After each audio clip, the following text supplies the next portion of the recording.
Penasaran gak sih gimana tes buat jadi AI engineer di perusahaan telco terbesar di Qatar? Gue pernah tes, tapi sayangnya gue gagal di step terakhir. Sini gue ceritain.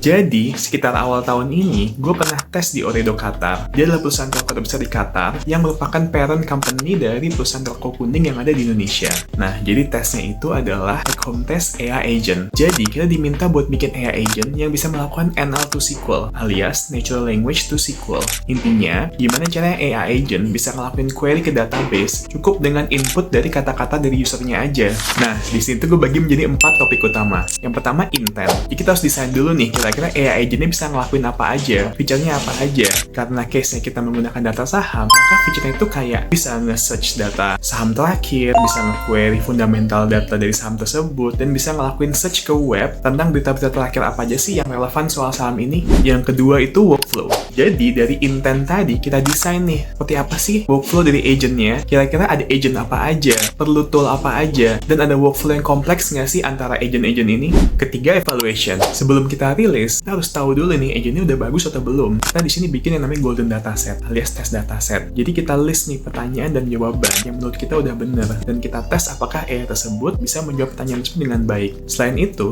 sini juga gue mempersiapkan beberapa parameter lain, seberapa akurat SQL query-nya, dan juga latency-nya, dan apakah dia sudah menggunakan sub-agent dan tools yang benar. Terakhir, mockup. Kebetulan karena framework ini udah ada built-in dev mockup-nya, jadi gue nggak perlu spend banyak waktu di sini, karena dia udah ada nih mockup-nya yang bisa gue pakai buat present ke user. Tapi sayangnya, waktu itu gue agak ngide nih, jadi gue pakai framework yang baru launching, yaitu Google ADK, dan waktu itu masih banyak banget bugs-nya, sehingga banyak banget feature yang nggak muncul, dan gue jadi harus ngabisin banyak waktu buat ngedebug bugs-nya itu. Tapi nggak apa-apa, mungkin belum jodoh. Padahal hampir aja gue bawa keluarga ke Qatar. Jadi gimana? Ada yang punya pengalaman yang sama? Kalau penasaran, boleh tanya-tanya ya.